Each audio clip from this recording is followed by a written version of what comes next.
একটি সিপিইউ রিবোলিংয়ে অনেক সময় লাগে কিন্তু মেইন যে ৩টি জিনিস দেখলে আপনি কিন্তু সেই রিবোলিং সম্পর্কে আইডিয়া পেয়ে যাবেন। এটি হচ্ছে সিপিইউ, সিপিইউর পর আপনার মাদারবোর্ডটি কেমন আছে, ক্লিন আছে কিনা এবং কি এরপর যে র্যামটি ক্লিনিং প্রসেস কেমন আছে এবং কি সেগুলোর হেলথ কেমন আছে, বলগুলো ঠিকঠাক আছে কিনা, ঠিকঠাক হয়েছে কিনা, পরিষ্কার পরিচ্ছন্ন আছে কিনা। আসসালামু আলাইকুম। সবাই কেমন আছেন? আশা করি সবাই ভালো আছেন। দেখুন, প্যাকেট খুলতে একটি গিফট পেয়ে গেলাম। আসলে অনুভূতিটাই একটু আলাদা যখন এরকম হয়। আম আসলে যারা এই ফোনগুলো পাঠান তাদের অনেক ভালোবাসা, অ্যা অনেক আত্মবিশ্বাস, ভালোবাসা অনেক কিছু নিয়েই কিন্তু তারা এই ফোনগুলো আমার কাছে পাঠান। তো সেই সাথে অনেকেই তার মন থেকে আবেগের জায়গা থেকে অনেকে গিফট পাঠিয়ে থাকেন। তো আলহামদুলিল্লাহ দেখুন আরও একটি গিফট আসলে হ্যান্ড স্যানিটাইজার মনে হচ্ছে এটি। আসলে ভালোবাসার জায়গা থেকে অনেকে অনেক কিছু গিফট করেন অনেক সময়। ইতিমধ্যে এর আগেও অনেকে গিফট পাঠিয়েছেন। আসলে তাদের কাছে আমি কৃতজ্ঞতা প্রকাশ করার ভাষা আমার কাছে নেই। তো যা হোক উনি একটি লম্বা চিঠি লিখেছেন। চিঠিটি আস্তে আমি কাজের পাশাপাশি আপনাদের পড়ে শোনাবো। তো উনার ফোনটি হচ্ছে সম্ভবত পোকো X3 Pro আমরা দেখতে পাচ্ছি।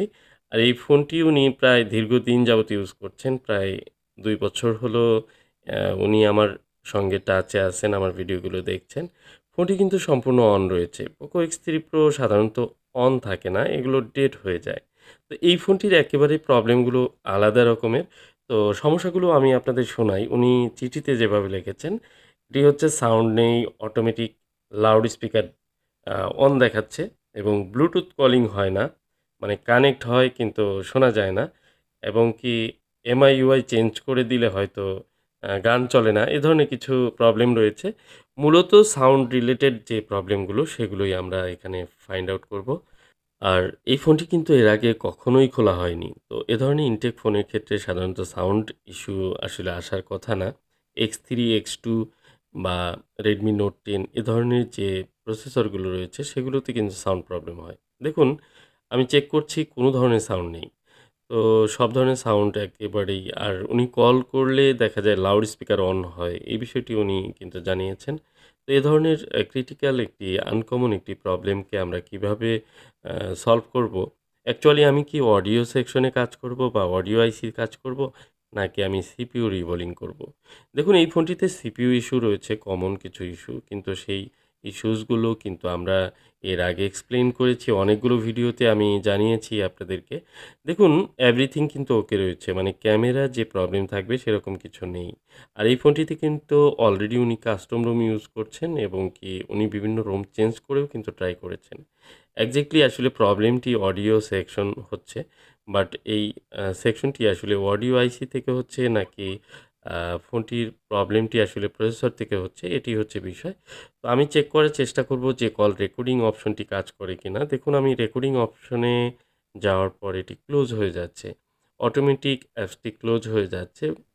আর একটা অডিওর যে প্রবলেমগুলো উনি ইয়ারবাড কানেক্ট করে মানে ব্লুটুথের যে কানেক্টিভিটি সেটি কিন্তু প্রবলেম হচ্ছিল। মানে ব্লুটুথ দিয়ে উনি কল দিতে পারছিলেন না এবং সেখানে সাউন্ড পাচ্ছিলেন না। তো আরেকটি বিষয় বলে রাখি, উনি ফোনটি অনেক যত্ন সহকারে ইউজ করেছেন। দীর্ঘ প্রায় ২ বছর যাবত উনি ফোনটি ইউজ করছেন এবং ফোনটি এখনও কিন্তু নতুনের মতো। তো আসলে বলার কোনো প্রয়োজন নেই যে উনি আসলে কতটা যত্ন করে ফোনটি ইউজ করেছেন। তো আমি চেষ্টা করব ফোনটিকে সযত্নে কাজ করতে যতটা করা যায়। তো উনি মূলত দীর্ঘদিন যাবত আমার ভিডিওগুলো দেখছেন। সবচেয়ে গুরুত্বপূর্ণ বিষয় হচ্ছে যে উনি কিন্তু আ খুব পিছনে থেকে আমাকে অনেক হেল্প করেছেন। উনি পেশায় একজন নৌবাহিনীতে চাকুরিরত আছেন। এখন বর্তমানে চট্টগ্রামে আছেন। চট্টগ্রাম থেকে আমার কাছে ফোনটি পাঠিয়েছেন।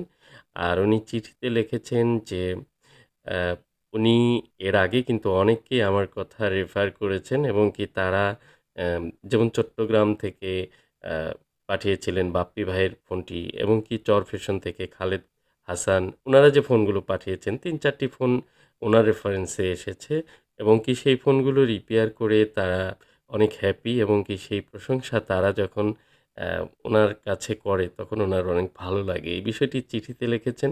তো এরকম অনেকেই কিন্তু ফোনগুলো পাঠাতে চান, অনেকেই আসলে ভালো সার্ভিস পেতে চান। অ্যাকচুয়ালি আমি যেহেতু এই প্রবলেমগুলো নিয়ে কাজ করি, দীর্ঘদিন যাবৎ কাজ করছি। আপনারা অসংখ্য ভিডিও হয়তো ইতিমধ্যে দেখেছেন এরপরেও এই ভিডিওগুলো মাঝে, মাঝে শেয়ার করি যে এই ফোনগুলো যারা ইউজ করেন তারা কিন্তু আসলে ভালোভাবে সার্ভিস পেতে পারেন চাইলেই। একজন ভালো এক্সপার্টের কাছে গিয়ে এই সার্ভিসগুলো করে আপনারা কিন্তু সুন্দরভাবে ফোনগুলো ইউজ করতে পারেন। তো আমি ২ থেকে ২.৫ বছর আগের যে ফোনগুলো রিপেয়ার করেছি সেগুলোও কিন্তু অনেক ফোন এখনো চলছে। আ তো এর মধ্যে কিছু, কিছু ফোন যেগুলো আ ৬ থেকে ৭ মাস ৮ মাস পরেও অনেক ফোন ডেড হয়, সেগুলো কিন্তু আবার পুনরায় রিপেয়ার করে ইউজ করা যায়। তো একটি বিষয় হচ্ছে যে এই ফোনটিতে যে প্রবলেমগুলো এটি কিন্তু একেবারে আনকমন। প্রসেসর ইস্যু হওয়ার মতো কোনো প্রবলেম কিন্তু আমি পাইনি। তারপরেও হতে পারে। আমি প্রত্যেকটি জিআর চেক করলাম এবং অডিও সেকশন থেকে সবকিছু চেক করলাম। তো যেহেতু অডিও আইসিটি আলাদা একটি স্টিলের নিচে মানে এই প্রসেসরের পাশে থাকে এবং আমি চাচ্ছি না যে একাধিক জায়গাতে এই ফোনটিকে আমি কাজ করতে। তো আমি যেহেতু এই ফোনগুলোতে প্রসেসর ইস্যু হয়ে থাকে এবং কি আমি অডিওর যে লাইনগুলো সেগুলোর জিআর সম্পূর্ণ ওকে পেয়েছি। তো আমার মনে হচ্ছিল যে এটি প্রসেসর ইস্যুই হবে। যে কারণে আমি প্রসেসর রিবোলিং এর সিদ্ধান্তটি নিয়েছি।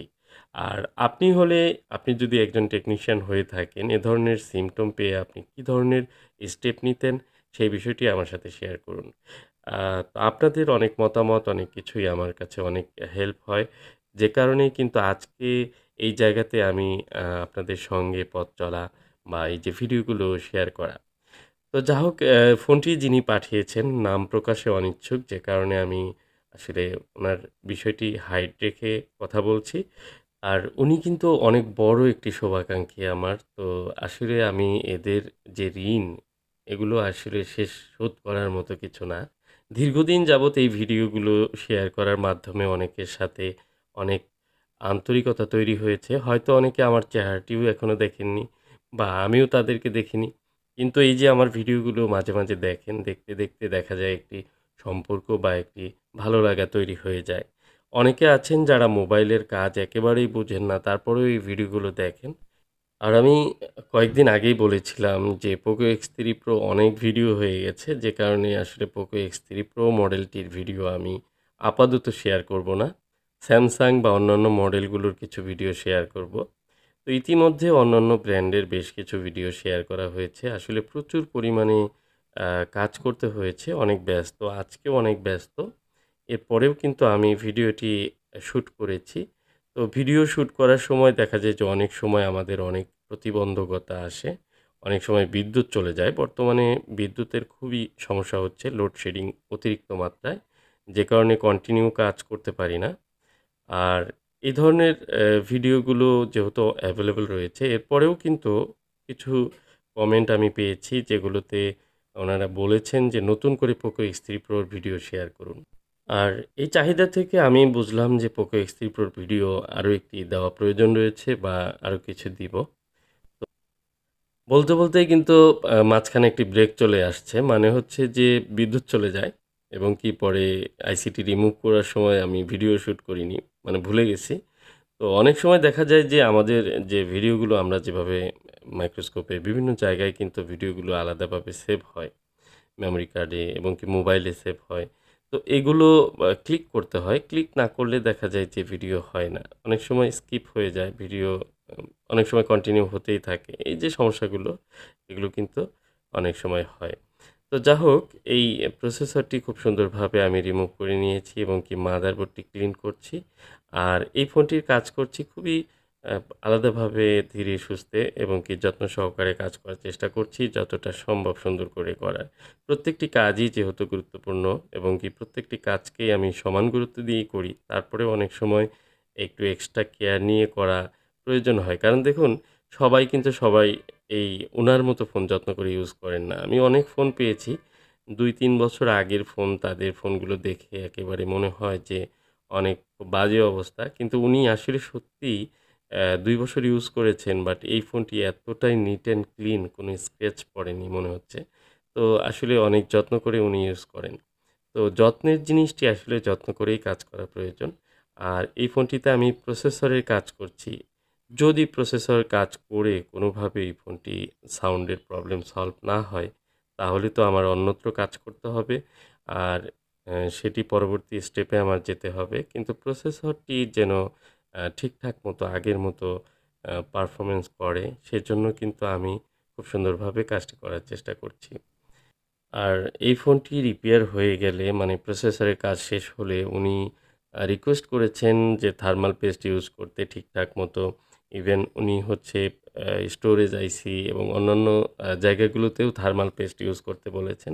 তো অ্যাকচুয়ালি একটা ফোনের মূলত মেইন হিটিং ইস্যুটি কোন আইসিতে হয় বা হিটটি আসলে কোথা থেকে শুরু হয়, সেই বিষয়টি কিন্তু আমরা বুঝতে গেলে আমাদেরকে কিন্তু একটি স্ক্যানারের মাধ্যমে খুব সুন্দরভাবে আমরা কিন্তু দেখতে পারি যে কোন আইসিটি কত ডিগ্রি হিট হচ্ছে এবং কি ইউজ করার সময় কোন আইসিটি কতটুকু হিট হয় এবং কি পাওয়ার আইসি আসলে কতটুকু হিট হয়, স্টোরেজ আইসি কতটুকু হিট হয়, এই বিষয় কিন্তু আমরা থার্মাল ক্যামেরার মাধ্যমে খুব সুন্দরভাবে দেখতে পারি। তো সেখান থেকে আসলে একটি ফোনের মূলত প্রসেসরটি প্রচণ্ড গরম হয়। আপনারা হয়তো অনেকে কম্পিউটার ইউজ করেছেন, দেখেছেন যে কম্পিউটারে একটি গোল ফ্যান থাকে এবং সেটি ঘুরে অনেক সময় অনেক স্পিডে ঘুরে, অনেক সময় দেখা যায় যে হালকা ঘুরে।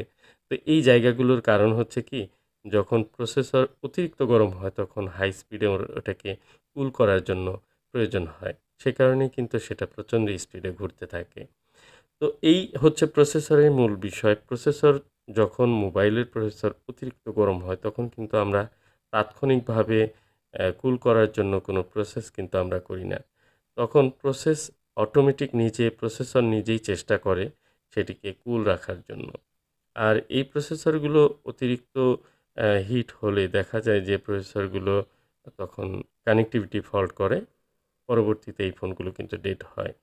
তো আমরা যখন ইউজ করব অতিরিক্ত গরম হলে, সেটা অনুভূত হলে আমরা কিন্তু চেষ্টা করব যেন সেটিকে সুন্দরভাবে একটু কুল করে তারপরে আবার পুনরায় ইউজ করতে।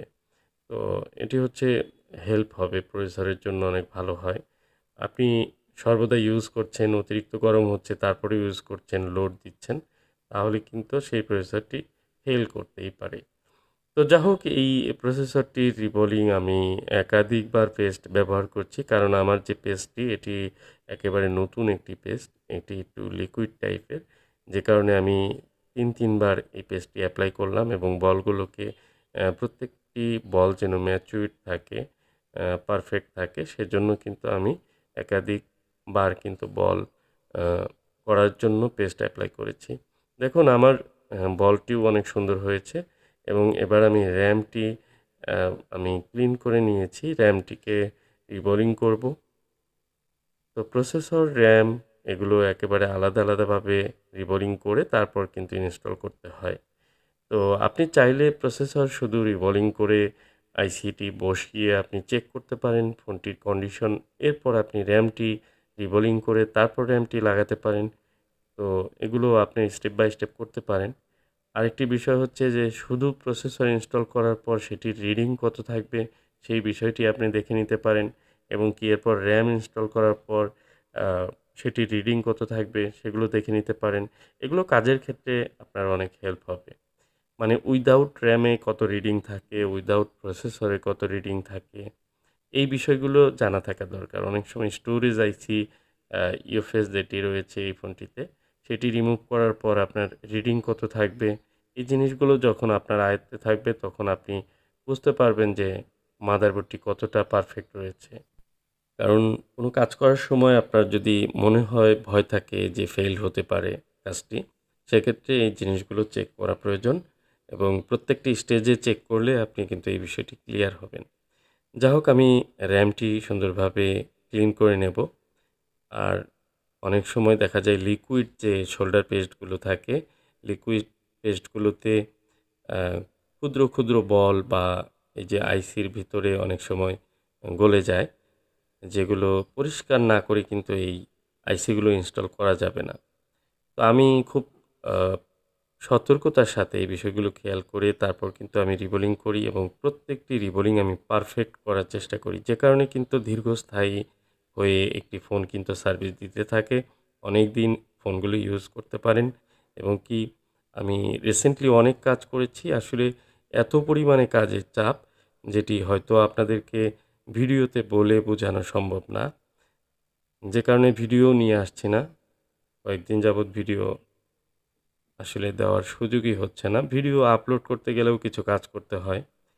তো সময়ের সাথে পেরে উঠি না। দেখুন আমি প্রসেসরটি অলরেডি ইনস্টল করছি এবং কি এই প্রসেসরটির পূর্বে যে মাদারবোর্ডটি সুন্দরভাবে ক্লিন করেছি, প্রসেসর ক্লিন করেছি।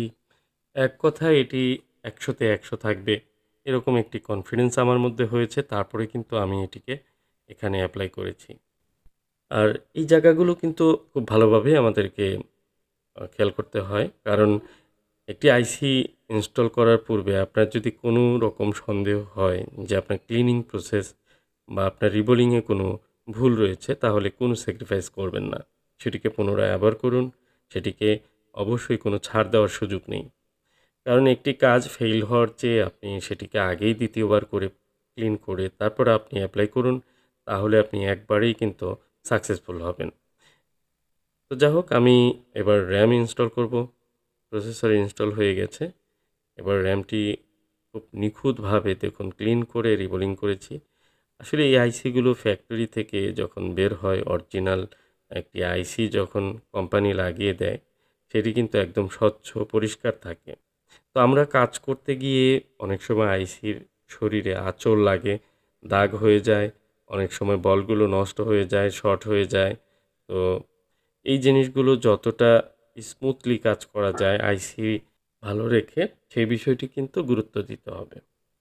তো যা হোক আমার RAM কিন্তু অলরেডি ইনস্টল হয়ে যাচ্ছে। এবার কিন্তু আমার পালা হচ্ছে সেই যে প্রবলেমটি ছিল, মনে আছে নিশ্চয়ই আপনাদের যে সাউন্ড হতো না, রেকর্ডিং হতো না।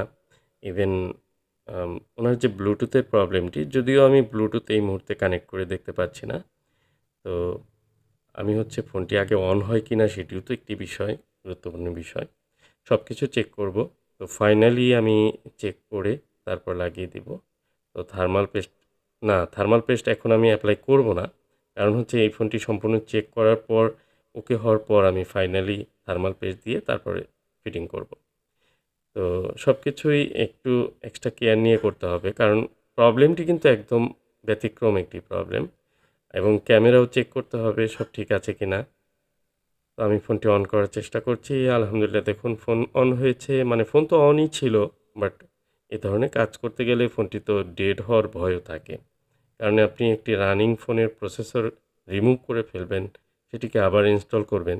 ফোনটি যদি অন না হয় তাহলে তো একটি ভয়ের বিষয়। তো যা হোক ফোন তো অন হচ্ছে এবং কি আমি সাউন্ড দেখতে পাচ্ছি। আলহামদুলিল্লাহ আসলে অনেক ভালো লাগলো যে সাউন্ডটি ফিরে এসেছে এবং দেখুন এখন কিন্তু রেকর্ডিং অপশনটি কাজ করছে। তো ওনার যে প্রবলেমগুলো ছিল আশা করি সব প্রবলেমগুলোই এখন সলভ হয়ে যাবে। আর সেই সাথে এই ফোনটির যে প্রসেসর থেকে ডেড হওয়ার যে একটি প্রবণতা রয়েছে সেটিও কিন্তু সমাধান হয়ে গেল। তো যা হোক ভিডিওটি কেমন লাগলো আপনাদের মতামত জানিয়ে দিবেন। আর চেষ্টা করেছি যদিও শরীর এবং ব্যস্ততার কারণে ভিডিও নিয়ে আসা হচ্ছে না। ভালো লাগলে অবশ্যই লাইক, কমেন্ট, শেয়ার করবেন এবং কি সবার সাথে শেয়ার করে রাখলে অনেকেরই উপকার হবে ভিডিওটি। আজকের মতো এ পর্যন্তই। সবাই ভালো থাকুন, সুস্থ থাকুন এই প্রত্যাশায়। আসসালামু আলাইকুম ওয়া রাহমাতুল্লাহ।